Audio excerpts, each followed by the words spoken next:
Welcome back. Time for the UEFA Champions League now, and the first 4 teams for the last 8 in Europe's Premier Club competition.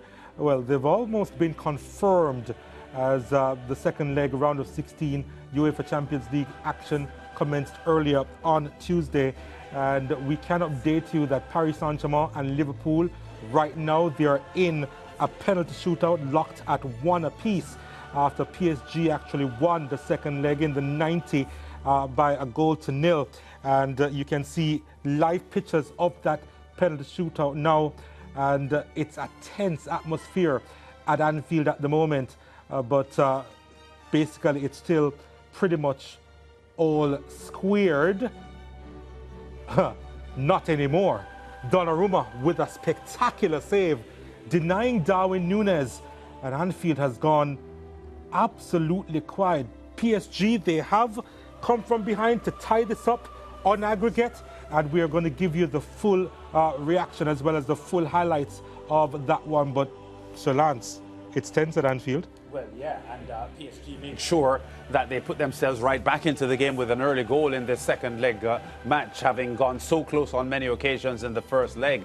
And very nervy moments here now for Liverpool in a penalty shootout in front of their home fans. We were discussing off air, and I was suggesting to you, Donald, that when you're in a penalty shootout at your home patch, I think there's a lot more pressure on you because than the visiting team. You know, I'm leading to that now. Yeah, it's something that obviously Núñez couldn't handle. Yeah, you're talking tens of thousands in the fans depending on you to score penalties, and that's a lot of pressure. Yeah, but that was a top save from Donnarumma. Let's take a look at the results so far on this match day. Barcelona with a 3-1 win over Benfica to win 4-1 in aggregate. Bayern Munich beating Bayer Leverkusen by 2-0 to win 5-0 on aggregate. Inter Milan with a 2-0 victory over Feyenoord, 4-1 the aggregate score there. And of course, as we mentioned before, the penalty shootout taking place now between Liverpool and Paris Saint-Germain. And at the moment, it is Paris Saint-Germain with the advantage in the shootout. But yeah.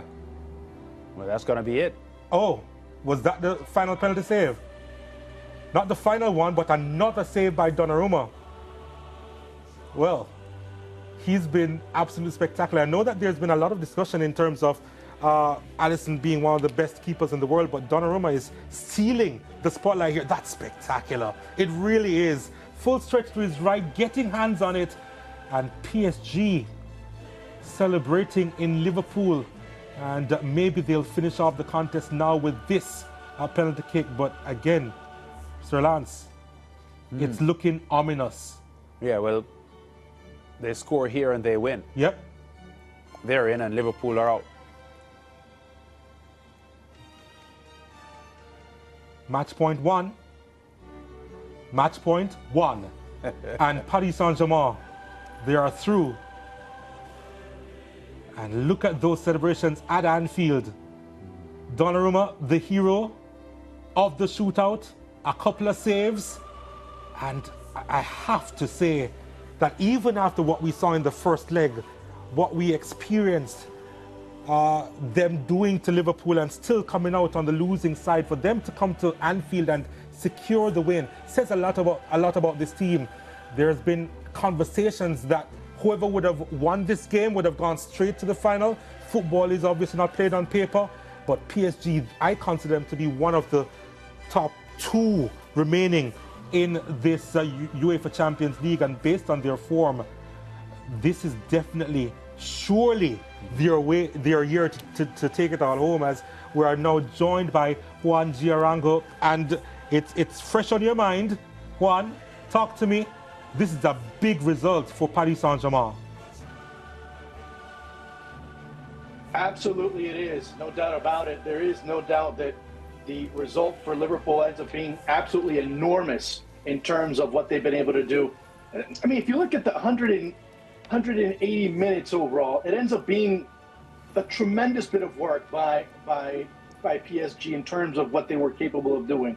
It's just, I mean, the collective work, the ability that they've been able to put a scheme and plan together to neutralize many of the Liverpool players who did not have a good series. Starting with Mo Salah, he did not have a very good series against PSG.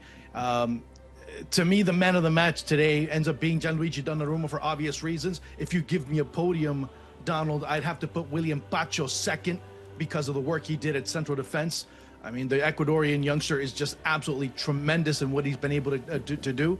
So there's a lot of players to give credit to in terms of this PSG result. And it's ironic, too, of all the people that have been criticized over the past few years in terms of facing Liverpool, the one that ends up pulling PSG through ends up being Ousmane Dembele, who a few years ago missed an opportunity to put Barcelona through to basically the final. And now today, he ends up putting them through at Anfield into the next round. I'm talking about, of course, PSG. Yeah, and again, we hinted at this yesterday, in terms of the type of squad that they have formed. They don't necessarily have the superstars, but you can see that they, as you pointed out yesterday as well, they are running harder, they're tackling. They were pressing in the 118th minute of this game, Juan Arango. So impressive to watch and to see them as cohesive as they are. And next man up attitude.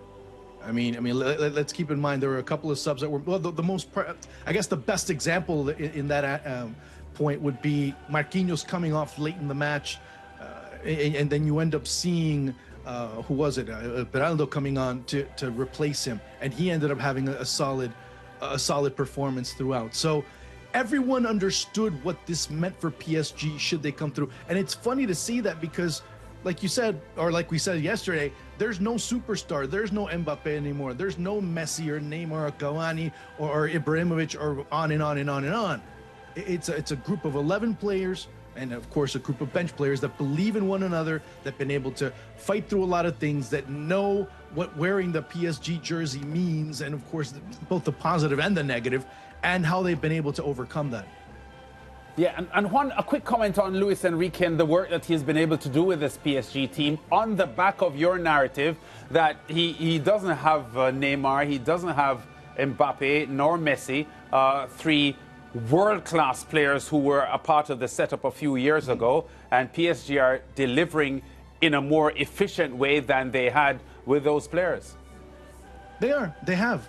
And I think you saw it in the documentary where he's talking about saying, this is what you have to do to go to the next level. And it wasn't just him talking. Of course, everyone, especially in the Spanish media watching this, of course, everyone in the English media also doing the same as far as sharpening knives whenever Liverpool loses. But in the Spanish media, they too were sharpening their knives to see PSG lose, because it would end up going and falling into their narrative of what Luis Enrique has not been able to do, as crazy as that sounds in a career that he's had. So saying all that, yeah, it's interesting to see that a team has been able to pretty much gel together the way PSG have. And as scary as it sounds, I'm using gel and consolidate and togetherness and PSG all in the same breath and all in the same sentence. But Luis Enrique has done exactly that.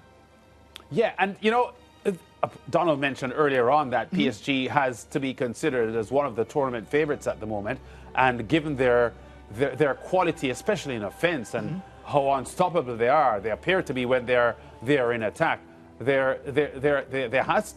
have to be in the conversation, Juan, for going all the way. Well, there was another trend that I mentioned yesterday, and it's funny that no one, I didn't hear it either in the world feed in English or in Spanish, that PSG, whenever they score the first goal this year, they have not lost away from home. And today, again, they prove it. And it shows you not only that yeah, they can go forward. They do have the explosive players. They do have the leaders to kind of keep everything going and keep everything together. But they do have the composure and the youngsters willing to sacrifice and be able to defend by any means possible. And they showed it again today, because if not for some daring attempts and some courageous defending, maybe Liverpool would have been able to sneak one through. What was interesting about this performance from PSG is that there was a hint of desperation in this game, which, in my opinion, automatically makes football so much more attractive. And there has been question marks about the beauty of football, and we can highlight this PSG team now because in the absence of superstars, they have gone so far in this competition, but still managing to play in a very efficient way. No, I don't think the beautiful game is dying just because superstars don't take center stage, because I'm sure the very next superstar, once he once he's the rock of any starting 11, he will be the focal point. But PSG is a lesson that we can all observe and say, you know, this is a proper way to play football without it being mechanical like some other teams. I agree with the point about football becoming mechanical. But today you saw something, and I guess we get too numbers based and too statistics based in certain aspects. But there are a couple of things that no statistic will tell you. It's every time Vitinha was finding a space and finding a little bubble, he was asking for the ball. He was going to the ball. He's going into the space to make himself available. That's not going to be said in any statistic or any stat sheet. Dembele, when Liverpool were dominating proceedings in the second half and PSG had very few opportunities, because that too has to be said, he was dropping back and looking to be that outlet in a potential transition. That too isn't going to be shown in statistics as well. Donnarumma and what he's able to do, punching and steering balls out of the area, out of danger, that too isn't going to be mentioned too much in statistics. So all of those things and all those moments end up being very vital for PSG tonight. Juan, thanks so much for your time, brother. Hey, enjoy. All right, I'm sure Take PSG care, will guys. be... See you soon. Bye-bye. PSG will be enjoying it tonight, I suppose, with that penalty shootout win over Liverpool. What a game that second leg turned out to be. PSG winning it by a goal to nil, then going into extra time, and then the penalty shootout. And PSG, I think Lance Whitaker deserves to be there. Yeah, you know, if you look at the entire 180 minutes of football, plus the extra time, you've got to look back at the first leg and how dominant they were in so many aspects of open play and not getting a result. So having said that, and Liverpool struggling to cope with them, I think the right team won. I don't think anyone, even the biggest Liverpool fan, would deny that PSG has earned this result. All right, we'll take a break. Back with more after this, so please stay with us.